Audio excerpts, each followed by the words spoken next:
And we are live here on Tea and Conversation. It has been a busy day.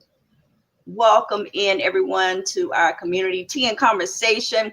And welcome back to Tea and Conversation Live. Go ahead on and grab that favorite mug of yours, settle in, and get ready for an amazing conversation with one of my friends, Cindy Stewart. We are streaming live right now, and we are so glad you are spending some time with us this evening. And no matter where you are streaming from, no matter where you are listening from or watching from, welcome in. Thank you so much, Cindy. Good to see you. Good to see you too. Good How was your day? I know. Well, how was your day? It was wet. I was not planning on washing my hair today, but yeah. It was wet out there, and I hit about 15 early voting sites today. They were pretty quiet, and it was wet. The signs out, talking to people. It was very wet outside. So I finally started to head home around 4:30 because I could see the traffic.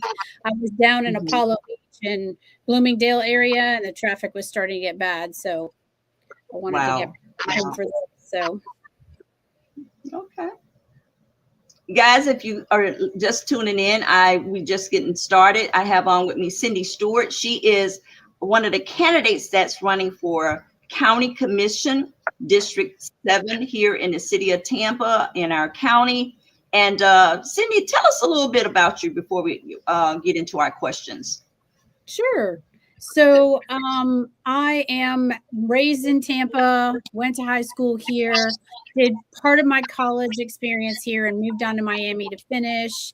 Fumbled around a little bit, moved to California, moved back to raise my family here, really. My parents were here. My sister and brother were here. My husband's family at the time was here. And we were trying to figure out why the heck we moved to California and moved back to raise our kids here. It was a lot to be out there by ourselves, but been active in this community since probably late 90s,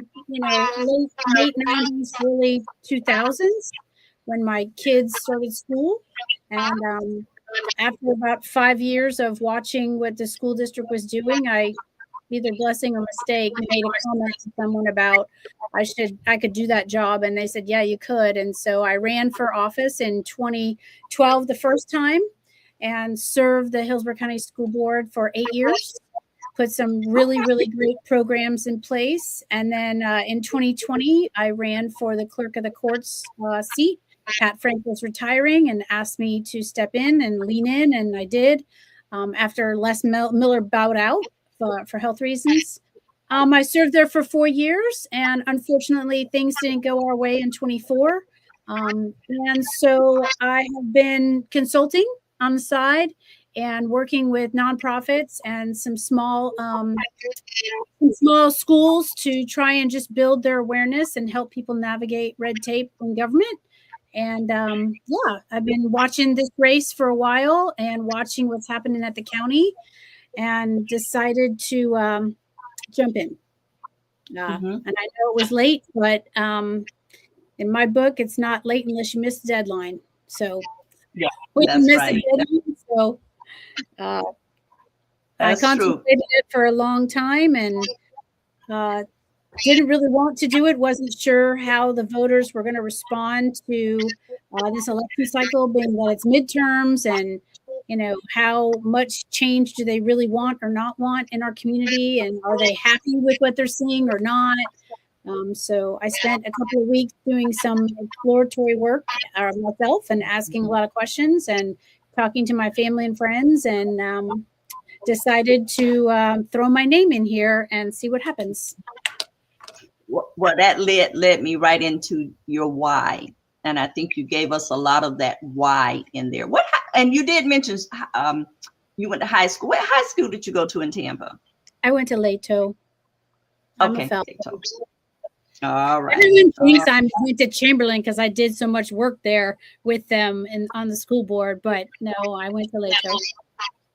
I was Okay. the first class at Lato that went back to single sessions. We had been on double sessions, and Gaither Mhm. opened, Gaither High School opened, and my siblings went there, and I stayed at Lato. It was my senior year, and we were all so mad because we had to go back to single sessions. Yeah, it's amazing you say that, because when I tell people I was at King High School and we were on double session as well, and they're like, double session? What is double session? Yeah, And so yeah, so I was a part of that double session time time frame. frame. Yeah, yeah. Okay, Yeah. let's see what we got. First question here. What specific steps will you take to increase affordable housing without putting additional financial burdens on the current homeowners? Because we know that affordability, I mean, we have heard that now for years. I mean, you just throw it around. So that is our first question. Yeah, and that's a very difficult question to answer, to be honest. If I'm going to be very honest and frank, I'm not going to, I'm pretty straightforward. I'm not going to tell you, "Oh yeah, we're going to fix affordability by changing this one policy," because that is not true.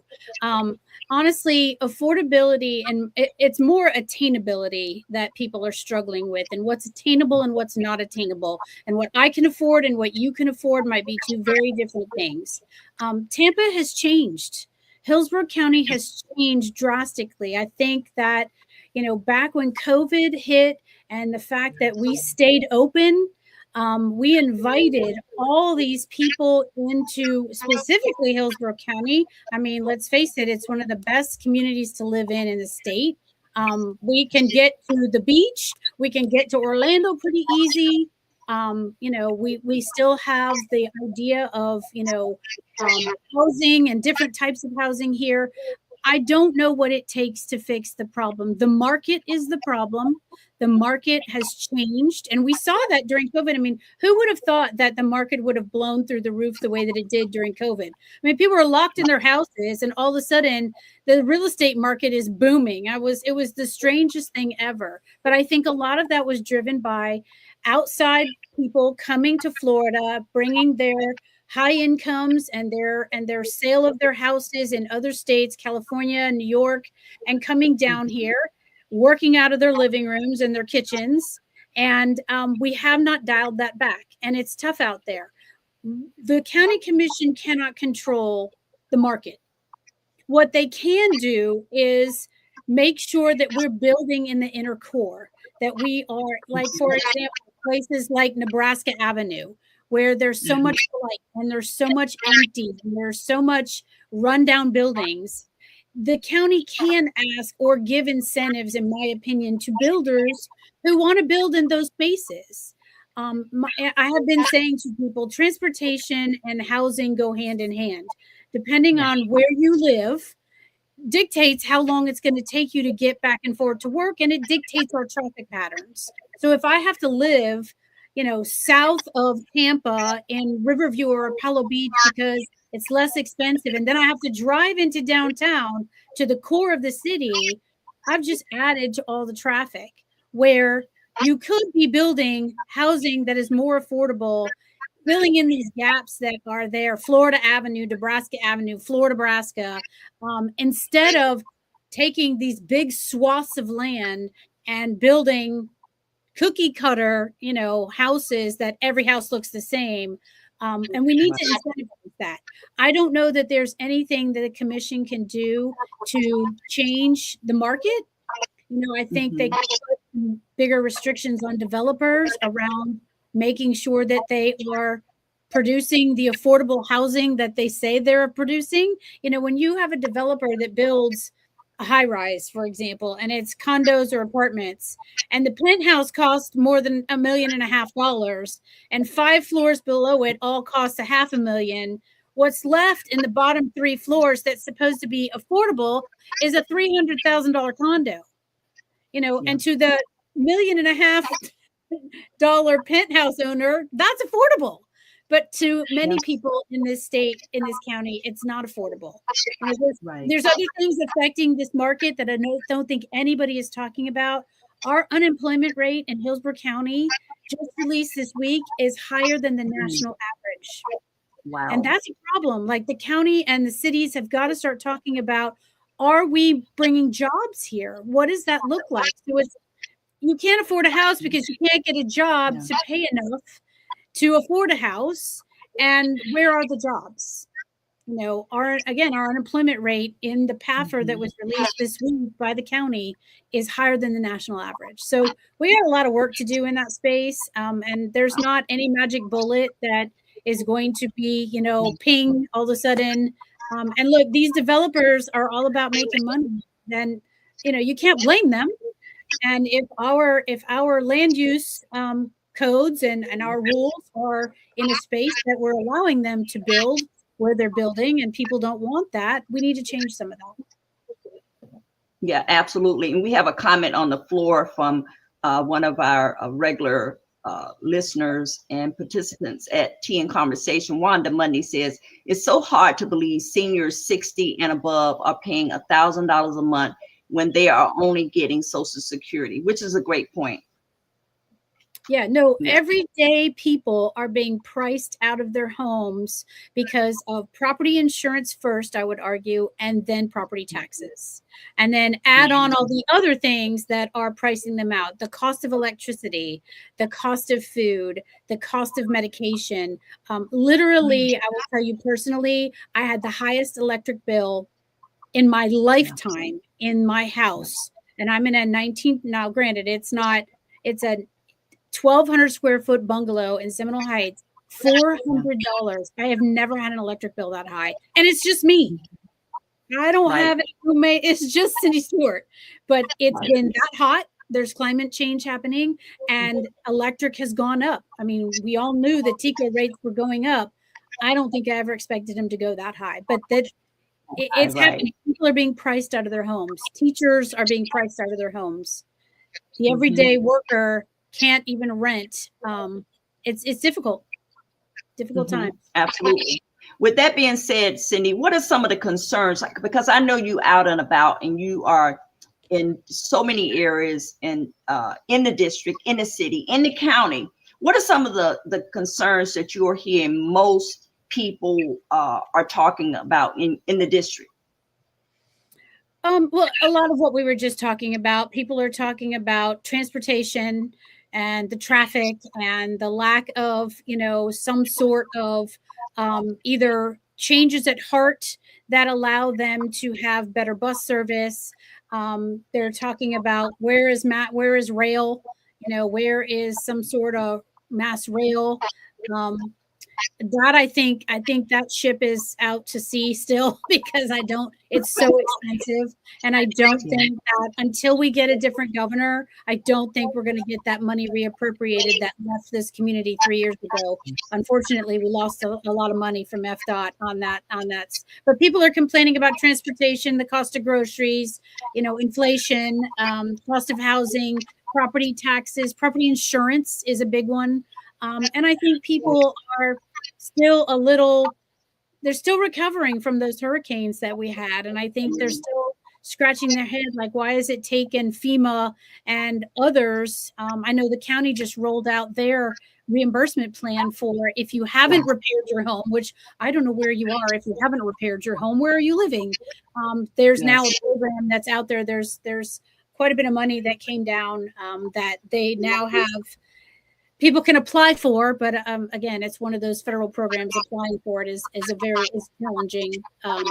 But that's what people are talking about. I think people are, you know, national politics obviously is streaming downhill here. State politics, the idea that, you know, we have state politics being pushed on us from Tallahassee that we didn't ask for. Such as property taxes, such as, you know, a 9-member commission, which nobody here asked for that. An elected superintendent, nobody asked for that. Yeah, so I think people are frustrated by those things. Overall, I think they're frustrated with that stuff. Wow, that's a lot. And it is a lot. Yeah, it is a lot. It is a lot. As District 7 continues to grow, and we know this all over Hillsborough County, all over the city, as the district continues to grow, what specific actions, if you may, would you take to reduce traffic congestion and improve transportation? What does that look like? Because we know going from one end of the city to the next, you might as well just know it's going to be 30 minutes, 40 minutes, 45 minutes, no matter where you go. Right. Well, I would say this. I think people forget how big this county is. I drove today from my house in Seminole Heights to downtown to Bloomingdale to Riverview to Apollo Beach.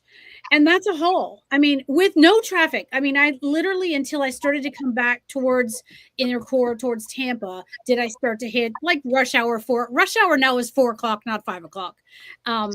You know, and kids are not back in school. So, you know, fair warning, next week, guys, stay off the road. It's going to be crazy because everybody's going to be taking their child to school.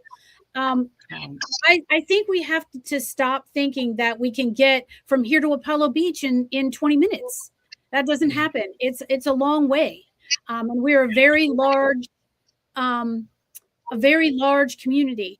I do think that there are some things that kind of got put on the back burner when I served on the transportation planning organization that I think we need to get back to. We had talked for a long time about a rapid bus from certain sections of the community into downtown where the bus only stops once, like it picks you up on Barris Avenue and drives all the way into downtown Tampa, or it picks you up at Hillsborough and comes all the way into Tampa. And whether we do park and ride stations there, but we've got to figure that piece out. We haven't done a good job of that. And then, you know, we need to start mimicking some of the stuff that our neighbors, Orange County and Miami-Dade are doing. Miami-Dade has had a rail system. My God, I lived down there in 1998, and they have an overhead rail that runs from the university all the way to downtown and back and into some of the beach areas. So we have to figure that stuff out. We have not had, in my opinion, again, we lost a lot of money. I think people are in this sense of they want to stop growth to fix transportation, and you're not going to stop growth. We need smart growth, but I think people need to see the connectivity before they will join in on, okay, we're okay with that development being built because that makes sense because there's services there and we can get back and forth to what that looks like. So I would say like there's a group of guys who are building on Nebraska Avenue, very affordable housing. Great. Now let's ramp up the bus service on Nebraska Avenue so these people can get back and forth to work, you know, because clearly they need affordable housing. Now they're going to need affordable transportation. Because even owning a car in the state of Florida these days is very expensive. Not the car payment, the car payment. It's the insurance, right? Right. It's just unbelievable. Unbelievable. If you're just joining us, I have on with me Cindy Stewart. She's one of our candidates that's running for County Commission, District 7.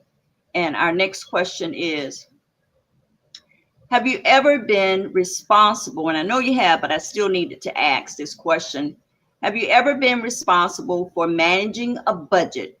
If so, how have the experience prepared you to make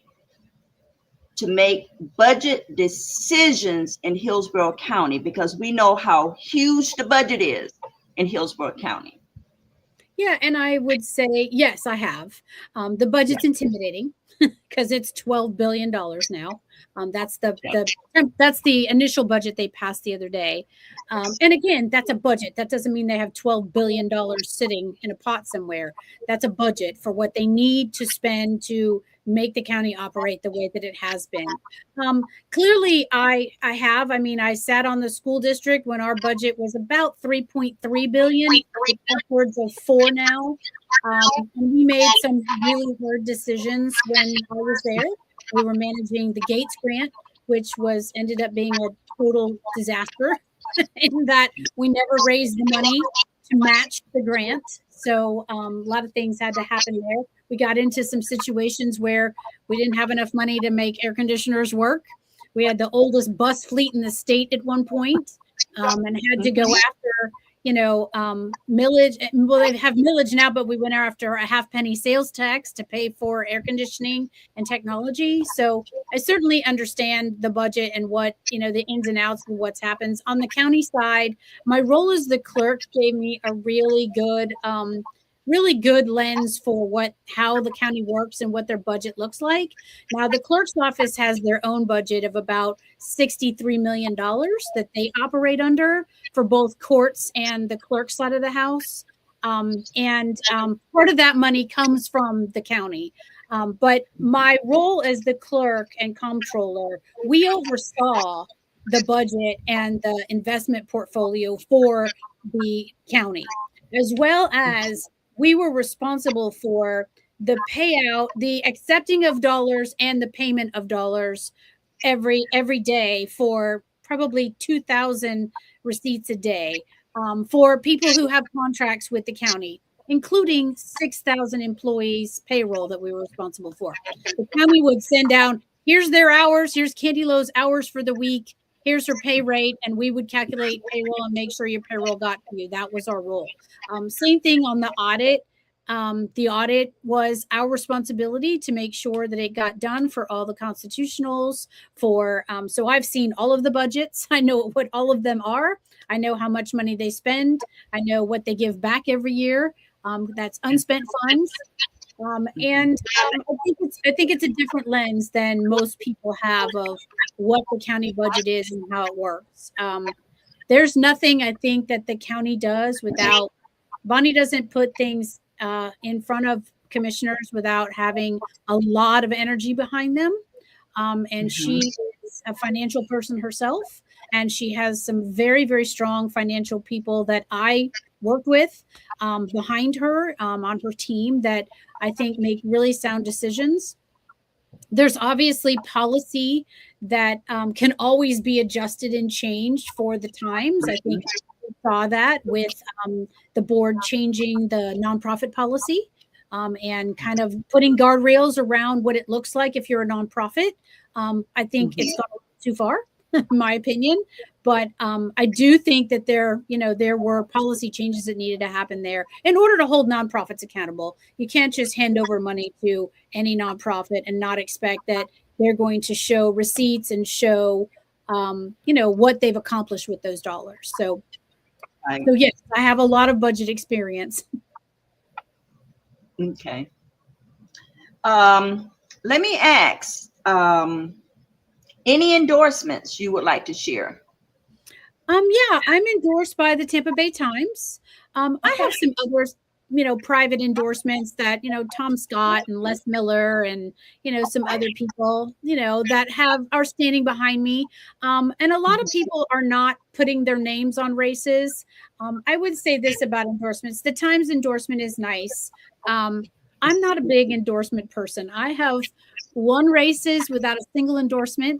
And I have lost races with every endorsement known to man. So endorsements are not votes.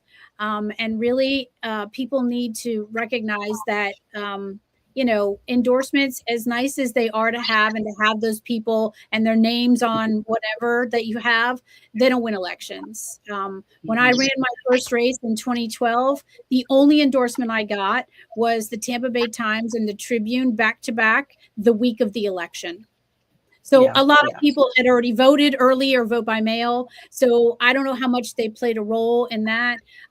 In 2020, by the time I got into the clerk's race, it was April. Yeah. The election was in August. A lot of those endorsements were gone already. No one thought anyone was going to get in against the person who was running. And I won that seat without endorsements. So when I ran in 24, I had every endorsement except for, I think, one. And it didn't play out the way we wanted it to. So I don't put a lot of energy behind them. It's nice. It's nice to have people supporting you. The endorsements that come with money, those are great. But, as far as voting, they don't always predict or indicate how people are going to vote. Yes, I absolutely agree. Sometimes it's just a little bragging rights. Any special recognitions or special acknowledgments that you received that you would like like the audience to know that you Yeah. receive? Well, and I encourage people to go to my website, cindy-stewart.com. And I really should put my resume on there because I have a lot of things that I've done in this community that stand out, that are still ongoing today, that either the district or the clerk's office has not changed. I started food pantries in this community in schools. That is a program that I know Feeding Tampa Bay runs it now, but it's a program that was started by a manager at Publix with Mort Elementary. And they wanted to come in, and they were literally the Publix employees at that store. And it's not a store anywhere near Mort, wanted to help these families. And my chief of staff at the clerk's office at the time, her and I were working together in the district. And I said, we should go bigger than this. This just should be a big thing. It shouldn't just be Publix. We were working with Brian West, God rest his soul. And we involved Feeding Tampa Bay and Thomas Mance. And it has exploded. There are 80 some pantries in schools now. And it was just a beautiful fit for this is where kids are. They need to be fed. Parents come here already. Kids aren't having to carry this food home on their backs, as parents can come and pick them up and shop. And so that's been rolling for, the last 7 or 8 years, which is great. I started an internship program at the clerk's office, which has been wildly successful, a paid internship program. Started with one intern who came to me and said, I want to help you create an internship program. And I said, let's go. And in one summer, she created the whole thing. And it's in it now. I think they take on 10 interns every semester, and they're paid, and they work in all areas of the system, whether it's finance or payables or IT or courts, and gives them really great exposure. There's some repeat offenders there. They keep coming back. There's a couple of girls from University of Tampa who are thrilled to work in finance and accounting, and they keep coming back. Accolades. I have 2 top workplace awards while we were there, a woman led and a top workplace award nationally, that's nothing to, anybody to sneeze at. Those are big things. I was responsible for bringing very, very strategic changes in domestic violence language with Janet Cruz at the time, Senator Cruz, to make sure that victims were not waiting for their the person who had assaulted them to be, served with an injunction. At the time that we started that work, we noticed that they were using U.S. mail because that's what the legislation dictated you had to use in order to deliver an injunction. And it was taking during COVID 2 weeks. So victims were sitting for 2 weeks. Time matters when you're a victim. Seconds matter sometimes. So those changes were pretty significant.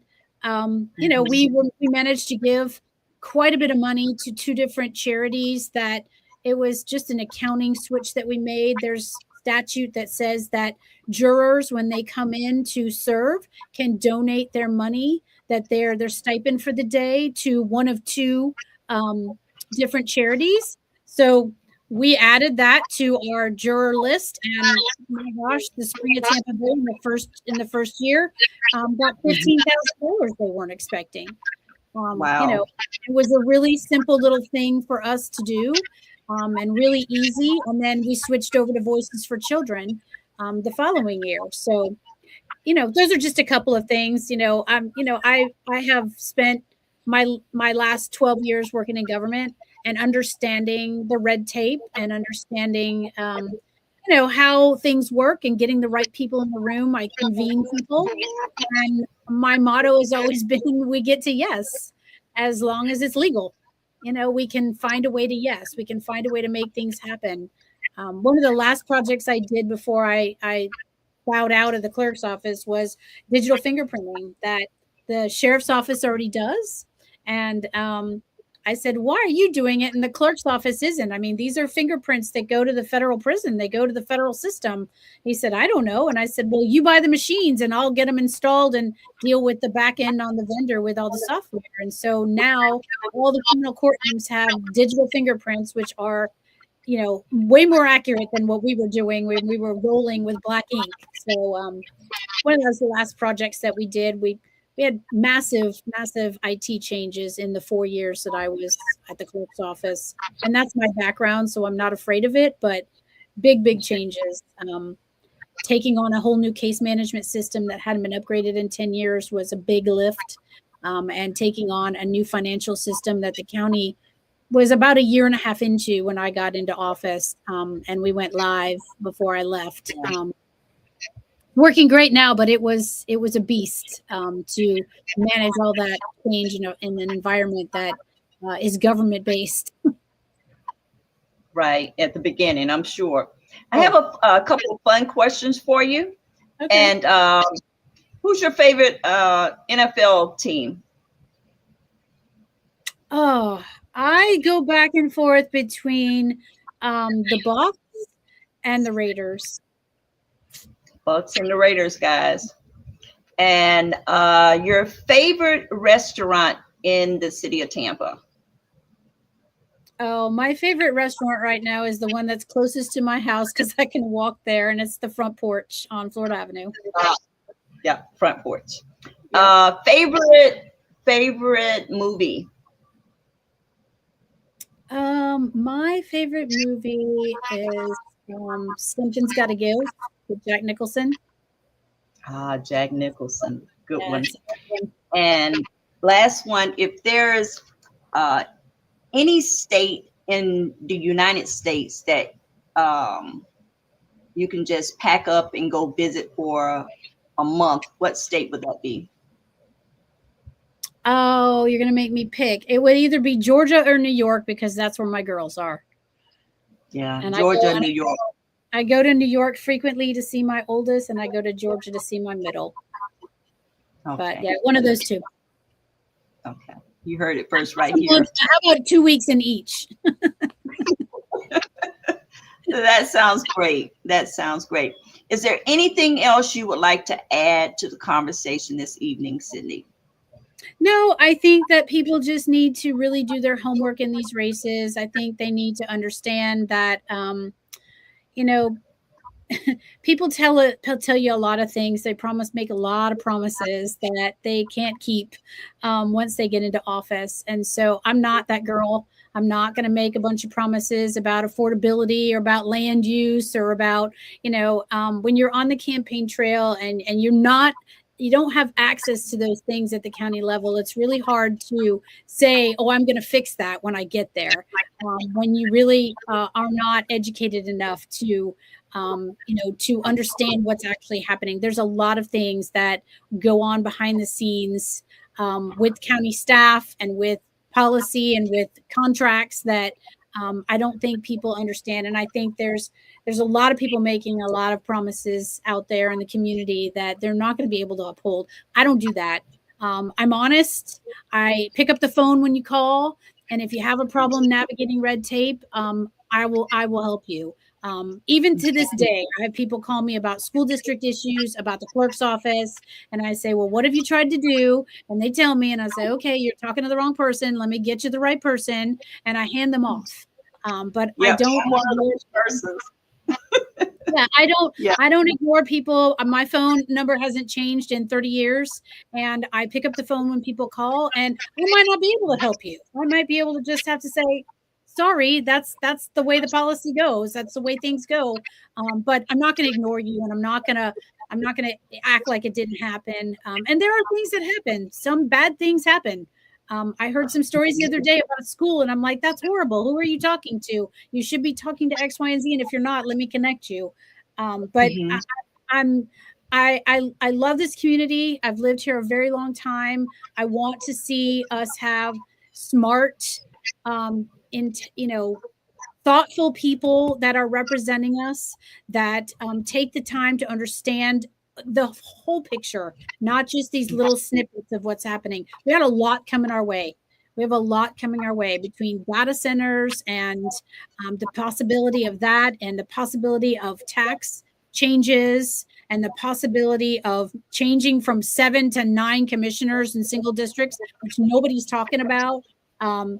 there's a lot on this ballot that people need to pay attention to. And I implore people to either, if you don't know, pick up the phone and call and ask someone. If you don't know judges, call and ask your friends, who are you voting for? Talk about what their qualifications are. And I have to tell you, all 4 of our judges that are on the ballot right now are amazing people. And unfortunately, it becomes a personality contest. But I totally agree. People have resumes. People have resumes and projects behind them for a reason. I'm very proud of the projects that I have put in place, and I'm very proud that they're still in place. And that says a lot, that these things are still happening. They didn't go, oh, that was Cindy Stewart's, we're going to kill that now that she's gone. They were good projects. They're still working. They're still happening. And I'm proud of that. Excited about that. But I do think there's a lot coming our way in Hillsborough County, and we need people who are pragmatic and have the experience. I have the experience to do this job, and I step in there day one with very little learning curve. We don't have time for people to do on-the-job training. We don't have time for that. And so I'm excited about the next step. Mm-hmm. I want to say thank you, too, for answering the phone when I have a question. Because I've had questions. So, yeah, thank you so much. I try. How about I don't know everything, but say it again. I'm sorry. I said I try. I don't know everything, but I know a lot of people who I can get you to that can help you. Yes.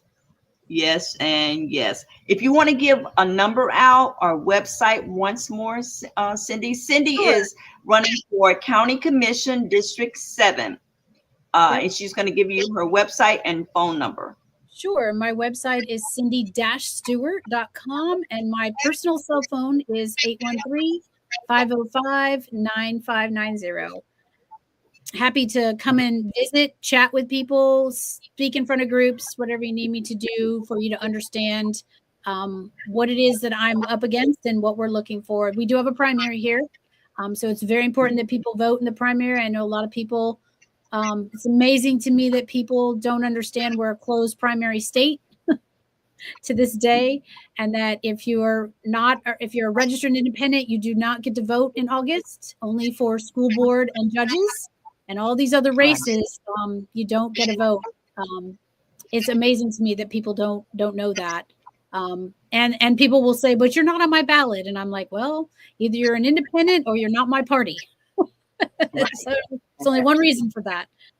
So exactly. I encourage people to do their homework. Really, again, my resume speaks for itself. I think I have a lot of experience. I think I bring a very different lens to this work and to this county. And I think that it will be a really, really. I ask for people's vote every day, to vote for me, to ask me questions about what they want me to do, what they think we should be doing, that's what we're not doing. I get a lot of different answers.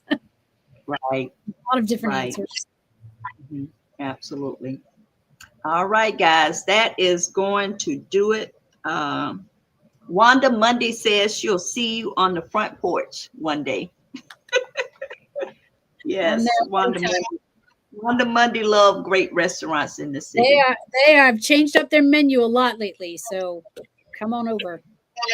Yeah, there you go.